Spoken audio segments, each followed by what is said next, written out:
दोस्तों प्रणाम। मैं गजानन, रेकी ग्रैंड मास्टर, विश्व रेकी अभियान की तरफ से आपका स्वागत करता हूं एक छोटे से वीडियो में। और आज का विषय हमारा रेकी से संबंधित है। जी हाँ दोस्तों, अगर आपने रेकी सीखी है 1, 2, 3, 4, 5 कोई भी लेवल सीखा है, आप लोगों का उपचार भी कर रहे हैं और आपको कोई समस्या आ रही है, तो आज का विषय है आपके समस्याओं को लेकर। आपको क्या क्या समस्या आ रही है और उस समस्याओं से हम कैसे बाहर निकले, उसको हम किस तरह से ठीक करें। आपने रेकी कहीं से भी सीखी है, कोई फर्क नहीं पड़ता, सभी लोग अच्छा सिखाते हैं। कोई ज़्यादा पैसे लेता है तो कोई कम पैसे लेता है। विश्व रेकी अभियान में भी कम मूल्यों में सिखाया जाता है, तो इसका मतलब ये नहीं कि हम कुछ कम सिखाते हैं, बिल्कुल नहीं। हम तो रेकी में इतना डीप में सिखाते हैं कि शायद ही आप इसकी कल्पना नहीं कर सकते हो। लेकिन ऐसा नहीं कि कोई गलत सिखा रहा है या कम सिखा रहा है, सभी लोग अच्छा सिखा रहे हैं, अच्छा प्रयास कर रहे हैं। डिपेंड होता है स्टूडेंट्स के ऊपर कि वो कितना लेते हैं। मैंने 4 साल हो गए रेकी सीखी चुकी है और मेरे गुरुजी और गुरुमाता ने मुझे जो भी दिया, मैंने उसको सिर्फ पढ़कर नहीं रखा, तो मैंने वो उतारा मेरे जीवन में। और जब मैंने मेरे जीवन में उतारा दोस्तों, तो मैं तो हैरान रह गया कि यार ऐसा भी होता है। फिर लोग क्यों नहीं पहुंच पाते? रेकी सीखने के बाद लोग वहीं पर क्यों अटक जाते हैं? सिंबल में अटक जाता है, कोई कोई गुरु में अटक जाता है, तो कोई हीलिंग तक अटक जाता है, तो कोई भगवान पे भी अटक जाता है। तो दोस्तों, हम यहाँ वहाँ अटके क्यों पड़े हैं? इसका मतलब ये कि है कि हमने रेकी को सिर्फ सीखा है, रेकी को अपनाया नहीं है। तो रेकी को अपनाना ही रेकी के अंदर जाना है, और रेकी में ढूंढना ही रेकी को प्रगल्भ स्वरूप में देखना है। रेकी अथाह सागर है दोस्तों। रेकी के माध्यम से आपको आत्मज्ञान प्राप्त हो सकता है। रेकी के माध्यम से आपको बुद्धत्व प्राप्त हो सकता है। जी हाँ दोस्तों, बुद्धत्व को प्राप्त होना कोई बड़ी बात नहीं है, लेकिन अगर आप चाहते हो तो हो सकते हो। ओके, आज का विषय हमारा हीलिंग से संबंधित है। जो भी रेकी के साधक है, जो रेकी का उपचार करते हैं, और उपचार करने के बाद में आपको लोगों के परिणाम आते हैं, लोग आपको बताते हैं मुझे आराम मिला, कोई बोलता नहीं मिला। ज्यादा करके दोस्तों, क्या ऐसा आपके साथ हो रहा है कि आपने किसी का उपचार किया, उसको आराम तो मिला, लेकिन वो दूसरे दिन या तीसरे दिन या कुछ ही समय के बाद में एज इट इज हो गया, पहले जैसा हो गया? अगर ये समस्या आपको आ रही है, तो इसके ऊपर मैं बिल्कुल सटीक समाधान लेकर आया हूं आपके साथ में। बने रहे मेरे साथ थोड़ी देर और। जी हाँ दोस्तों, अगर ऐसा हो रहा है कि किसी व्यक्ति का आपने उपचार कर दिया और उस व्यक्ति को कुछ ही दिनों के बाद में या कुछ समय के बाद में पहले वाली समस्या रिपीट हो गई, क्या हुआ? अगर आपका उपचार आपने कर दिया है और उसको आराम मिला था, इसका मतलब आपका उपचार सही है, आपका तरीका सही है, आप सही ट्रैक में जा रहे हो। लेकिन क्या हो रहा है, ये गलती व्यक्ति की तरफ से भी हो सकती है। व्यक्ति की तरफ से गलती होने का मतलब क्या है पता है? इस उपचार में दोस्तों 3 बातों का ध्यान रखना है। रेकी उपचार ये ऊर्जा का उपचार है, एनर्जी हीलिंग है। इसमें आपको 3 बातों का ध्यान रखना है। पहली बात देने वाला, दूसरी बात लेने वाला, और तीसरी बात है मानने वाला। देने वाला मतलब आप, लेने वाला मतलब आपका रिसीवर, आपका क्लाइंट्स, और मानने वाला मतलब उसकी बुद्धि। आपको तीनों जगह पे काम करना पड़ेगा। मतलब आप जिसका भी उपचार कर रहे हो, अगर वो व्यक्ति आपको सुन सकता है, आप उसके साथ बात कर सकते हो, तो कुछ चीजें आपको उसको पहले बतानी पड़ेगी रेकी के बारे में। और वो जो चीजें हैं वो मैं आपको बताता हूँ एक एक करके। उसके बाद हम आपके ऊपर आएंगे, आपको क्या करना है, और उसके बाद हम मानने वाले के ऊपर आएंगे। हमको तीनों चीजों के ऊपर काम करना है। तो सबसे पहली चीज है, वो व्यक्ति जो आपसे उपचार ले रहा है उसके साथ आपको कम्युनिकेट होना है, बात करनी है। उसको रेकी के बारे में आप क्या समझाएंगे? ये रेकी उपचार प्रक्रिया है, ये प्राकृतिक उपचार प्रक्रिया है। हम आपके शरीर को टच करते हैं, कभी कभी तो हम दूर भी हाथ रखते हैं, हमारे हाथों से एक ऊर्जा निकलती है जो आपका उपचार करती है। अगर आपको इसके बारे में जानकारी चाहिए तो आप अथर्ववेद या ऋग्वेद में एक बार पढ़िए। मतलब आपको उसको इस बातों से अवगत कराना है कि इस विद्या का उल्लेख हमारे शास्त्रों में भी है। उसके बाद उसका माइंड सेट आपके तरफ बन जाएगा। आप उनको ये बता सकते हो कि आप अनुभव लेके देखिए, अगर आपको आराम पड़ता है तो आप कंटिन्यू कीजिए, नहीं तो आप छोड़ देना। ये प्राकृतिक उपचार हैं, इसमें आपका विश्वास हमारे हीलिंग में, हमारे उपचार में हमें मदद करता है। इसमें आपको आंखें बंद करके बैठना होता है, ओम का चैंट लगा कर भी आप बैठ सकते हैं, पाँव को क्रॉस नहीं करना होता है, चश्मा, मोबाइल और बेल्ट बाजू में रखना होता है। जब आप उपचार करते हो तो ग्रहणशील अवस्था में आंखें बंद करके ओमकार की चैंट करके, ओमकार की ध्वनि को बोलकर आप बैठ सकते हो। इस तरह से आपको उनको बोलना है। ऐसा ही नहीं किसी का फोटो ले लिया, कनेक्ट हो गया, हीलिंग करना शुरू कर दिए और वो ठीक हो गया। ठीक तो हो जाएगा लेकिन वो रिपीट हो सकता है। अगर आप अपने उपचार में सचमुच ताकत लाना चाहते हो और आपके उपचार को शक्तिशाली बनाना चाहते हो दोस्तों, तो ये 3 चीज़ों के ऊपर आप काम कीजिए, आपका परिणाम 100% आएगा। पहली चीज, उस व्यक्ति से कम्युनिकेट होना। उस व्यक्ति को प्राकृतिक चिकित्सा के बारे में आपने सब कुछ समझा दिया। अब आप उनको ये भी समझाएंगे कि आप जब मेडिसिन लेते हो तो एक बार नहीं लेते हो, बार बार लेते हो। उसी तरह ये उपचार भी आपको बार बार लेना पड़ेगा। जो भी समय हमारा उपचार का रहेगा उस समय आपको आंखें बंद करके ग्रहणशील अवस्था में बैठना पड़ेगा। ग्रहणशील अवस्था का मतलब है हाथों को कप बनाकर थाइस पे या घुटने पे रखना, आंखें बंद करना और ओमकार की चांट लगा के ओमकार को ही सुनना। इतनी बात आपको आपके रिसीवर को, मतलब आपके क्लाइंट्स को बतानी पड़ेगी। ये तो हो गई आपके रिसीवर की बात, लेने वाले की बात। अब आती है देने वाले की बात। देने वाले कौन हो? आप हो। आप क्या दे रहे हो? ऊर्जा दे रहे हो। कहाँ से दे रहे हो? विचारों से दे रहे हो, भावनाओं से दे रहे हो, तरंगों से दे रहे हो, राइट। तो जब आप उपचार करें किसी का, आपके मन में कौन से विचार होने चाहिए, आपकी क्या भावना होनी चाहिए और कैसे तरंगे उत्पन्न करनी चाहिए। तो क्या दोस्तों आप नेगेटिव बात सोच के, नेगेटिव चीज़ों के साथ रह के किसी का उपचार कर सकते हो? बिल्कुल नहीं। अगर आपने रिसीवर को बोल दिया कि आप ग्रहणशील अवस्था में बैठो, तो आपका भी काम है आप अल्फा अवस्था करो। अल्फा अवस्था का मतलब होता है हम खुद के साथ एक हो जाते हैं। और इसके लिए आपको क्या करना है पता है सबको। 5 लंबी गहरी सांसें लेनी है, अपने सांसों को देखना है, खुद के साथ एक अफर्मेशन बोलना है कि 5 सांसों के बाद मैं यूनिवर्स के साथ, रेकी के साथ, इस दिव्य ऊर्जा के साथ एक हो जाऊंगा या एक हो जाऊंगी। आप 5 बार लंबे गहरे ओम का उच्चारण भी कर सकते हैं या 5 लंबी गहरी सांसों को भी आप देख सकते हैं। 5 के बदले में आप 6, 7, 11 सांस भी कर सकते हैं या 3 भी आप कर सकते हैं। कहने का मतलब है ये आपके ऊपर डिपेंड है कि आप कितनी सांसों में शांत होते हैं। अपने अनुसार अपनी सांसों का चयन करने के बाद आपको अपने आँखों को धीरे धीरे छोड़ना है।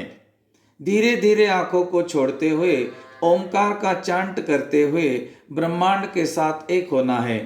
आप थर्ड आई से अपने ऊपर दिव्य ऊर्जाओं का, दिव्य शक्तियों का आवाहन भी कर सकते हैं। आप सिंबल भी बना सकते हैं। जब आप पूरी तरह से दिव्य ऊर्जा के साथ, ब्रह्मांड के साथ एक हो जाएं, तो कल्पना में देखना है कि एक सफेद रंग का चमकदार प्रकाश आपके क्राउन चक्र की तरफ आ रहा है, आपके शरीर में, आपके आभा मंडल में चारों तरफ फैल रहा है और आपके हाथों से, आपके थर्ड आई से निकल रहा है। जो व्यक्ति को आप उपचार करना चाहते हो उस व्यक्ति के चेहरे को आपको पहले ही देख के रखना है और उसके आंखों में देखते देखते ही आपको आंखों को बंद करना है। उसका कनेक्शन बनाने के बाद आप सिंबल भी बना सकते हो, अफर्मेशन भी कर सकते हो कि आपका और मेरा संपर्क स्थापित हो चुका है। इसमें अगर आपको उपचार और गहरा करना है तो आप अपना संपर्क 3 जगह से स्थापित करें, नाभि चक्र से, अनाहत चक्र से और आज्ञा चक्र से। आप तीनों जगहों से अपना संपर्क स्थापित करें ताकि आपका उपचार और गहरा हो जाए। आप अफर्मेशन भी कर सकते हैं, आप मेरे साथ पूरी तरह से संपर्क में हो, मेरा और आपका संपर्क स्थापित हो चुका है, स्थापित हो चुका है, स्थापित हो चुका है। कहने का मतलब आपने पूरी तरह से उसके साथ कनेक्शन बना लिया। अब आपको उपचार कैसा करना है वो मैं आगे बताता हूँ। इसके बाद जो तीसरी चीज मैंने आपको बोली थी, पहला तो है रिसीवर, दूसरा तो है देने वाला मतलब एक लेने वाला और एक देने वाला। और तीसरी चीज है मानने वाला। मानने वाला कौन है? मानने वाला है उसकी बुद्धि, जो आपने पहले ही उसको समझा दिया। मानने वाले को आपने पहले समझा दिया कि हमारा उपचार इस तरह का होता है, तो अब उस व्यक्ति को आपके बारे में जो विश्वास पैदा हो गया, जो श्रद्धा पैदा हो गई, वही आपके उपचार में आपकी मदद करेगी। अब रिसीवर भी सही है, ट्रांसमीटर भी सही है और मानने वाला भी सही है, मतलब तीनों का संगम हो चुका है। ट्रांसमीटर, रिसीवर एंड मानने वाला, मतलब मानने वाला, जानने वाला और लेने वाला। जी हाँ, अब तीनों को आपने सही कर दिया। अब आपको उपचार करने के लिए कोई बाधा नहीं है। अगर जब भी किसी का उपचार करें दोस्तों, कुछ समय निकालें।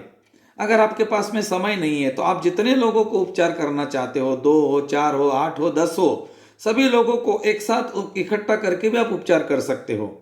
ऐसा कुछ नहीं होता कि 10 लोगों को इकट्ठा किया तो इसकी ऊर्जा उसको जाएगी, उसकी ऊर्जा इसको जाएगी। कुछ कुछ बुद्धिमान ग्रैंड मास्टर से मैंने देखा है, यूट्यूब पे किसी ने बोला था कि हम ज़्यादा लोगों को इकट्ठा करते तो इसकी ऊर्जा उसको जाती है, उसकी ऊर्जा इसको आती है। ऐसा दोस्तों कुछ भी नहीं है। ये आत्मा के लेवल का उपचार होता है, ये उनको समझना चाहिए और अपनी छोटी बुद्धि का इस्तेमाल अपने तक ही सीमित रखना है, लोगों को भ्रमित करने के लिए नहीं करना है।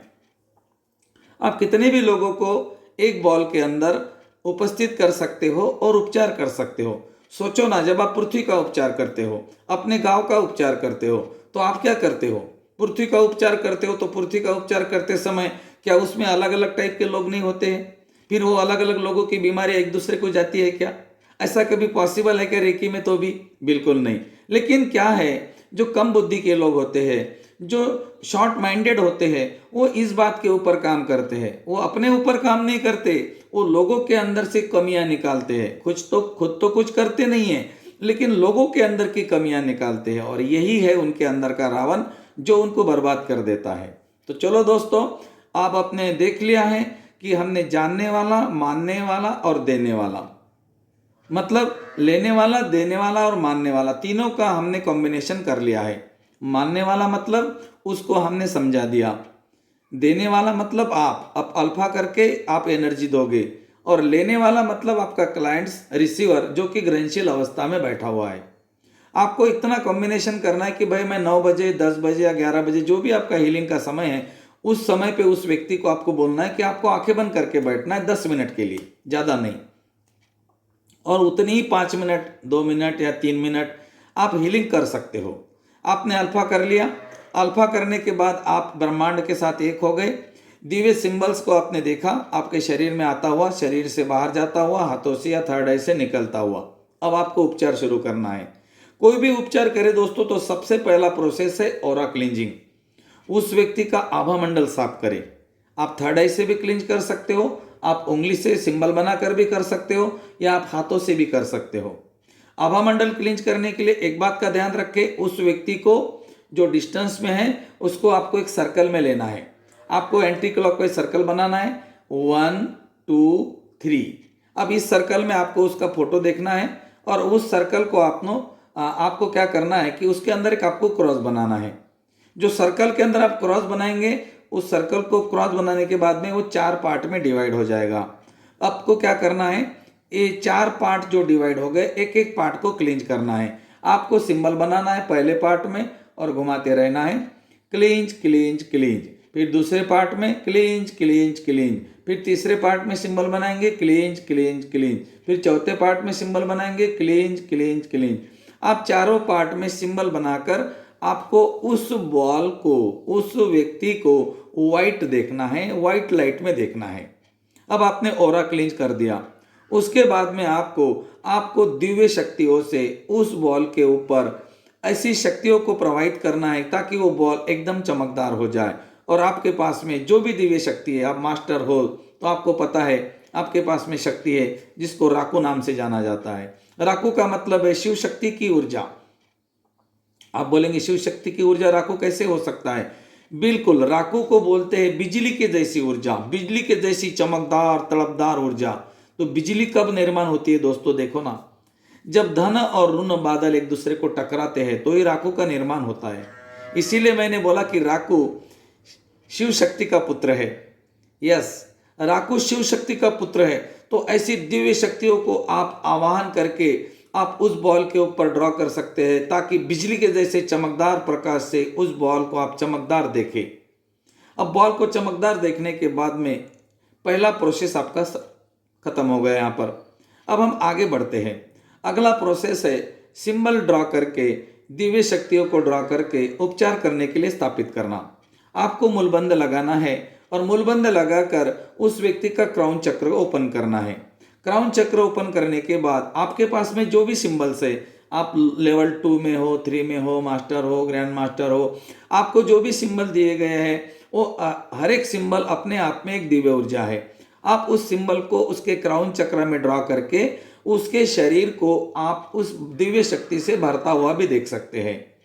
सारे सिंबल ड्रॉ करने के बाद आप उसके क्राउन चक्र को लॉक करें और लॉक करने के बाद में अफर्मेशन करें कि इस व्यक्ति के शरीर में सारी दिव्य शक्तियाँ हमेशा उपचार करने के लिए स्थापित हो, स्थापित हो, स्थापित हो।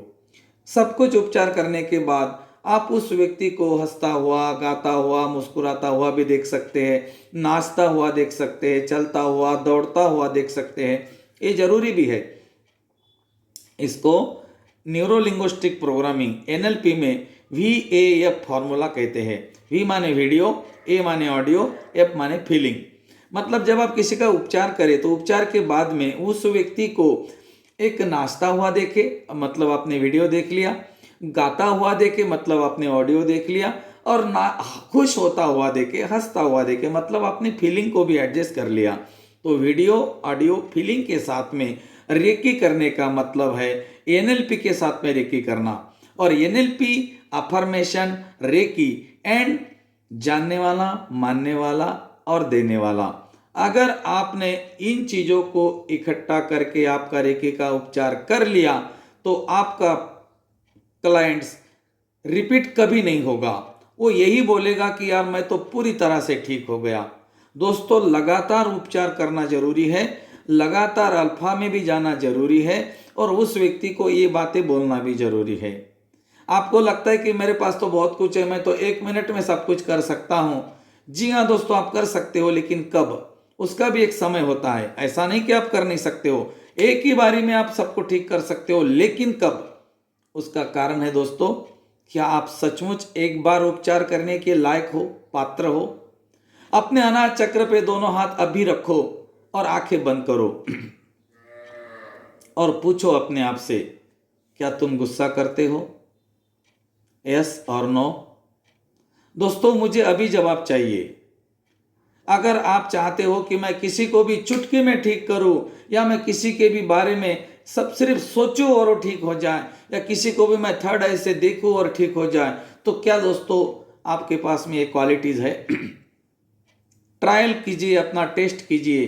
अपने दोनों हाथ अपने अनाज चक्र पे रखें और अनाज चक्र पे हाथ रखने के बाद आंखें बंद करें और देखें, मेरे सवालों का जवाब दे।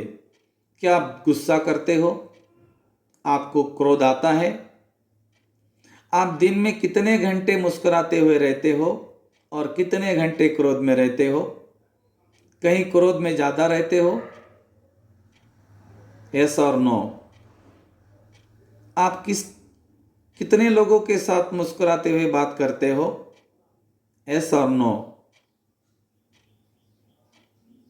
आपके पास में धन है, सौंदर्य है, वैभव है, गाड़ी बंगला है, बहुत ज़्यादा अमीर हो आप, क्या इसका आपको अहंकार है? यस और नो? क्या अभी आप किसी से बात करते समय उसको तुच्छ लेते हो, कमजोर लेते हो?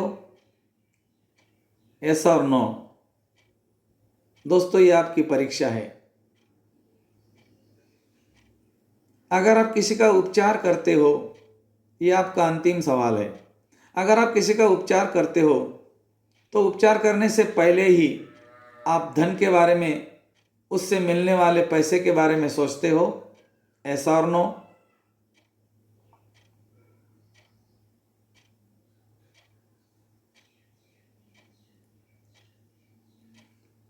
अगला सवाल, क्या आपको आपके परिवार की, आपके परिजनों की चिंता हमेशा रहती है? यस और नो? क्या आपको ऐसा लगता है कि मेरे पास धन रहेगा या नहीं रहेगा, पैसे आएंगे या नहीं आएंगे? क्या ये भी चिंता आपको रहती है? यस और नो? आप रास्ते से चलते समय अगर किसी ने आपके बारे में कुछ गलत शब्द बोला तो क्या आपको गुस्सा आता है? यस और नो? अगर आपका जवाब इसमें 50% यस है तो आप ठीक हो, लेकिन अगर उससे कम परसेंटेज में आपका जवाब यस है तो आपको आपके ऊपर काम करने की आवश्यकता है। और ये सारे सवालों के जवाब अगर आपके यस है तो आप चुटकी में हीलिंग कर सकते हो। That is my point. आपको किसी का भी उपचार करने के लिए आपके अंदर की क्वालिटीज को सुधारना पड़ेगा, अहम भाव से मुक्त होना पड़ेगा, इच्छाओं को छोड़ना पड़ेगा, अपेक्षाओं को फेंकना पड़ेगा, घृणा, लालसा और वासना से मुक्त होना पड़ेगा। जिसके हृदय में कोमलता, जिसकी वाचा में नम्रता और जिसके आंखों में पवित्रता झलकती है, वही तो ग्रैंड मास्टर है माय फ्रेंड, वही तो ग्रैंड मास्टर है। ग्रैंड मास्टर का मतलब है देवों के देव महादेव। इस पृथ्वी पर अहम ब्रह्मस्मि बोला गया है। कहाँ है अहम ब्रह्मस्मि? आपके अंदर है, लेकिन हम उसको देख इसलिए नहीं पा रहे हैं क्योंकि हमने उसके ऊपर अलग अलग परतें लगा रखी है। और जब ये अहंकार की, क्रोध, घृणा, लालसा, वासना की परतें निकल जाती है, जिस तरह से कि प्याज के छिलके निकल जाते हैं, बाद में पता चलता है इसके अंदर एक बीज है जो पूरे प्याज का निर्माण करता है, और वही है ब्रह्मांड, वही है ईश्वर, वही है परमात्मा जो आपके अंदर बैठा हुआ है। आपका धन्यवाद। Thank you.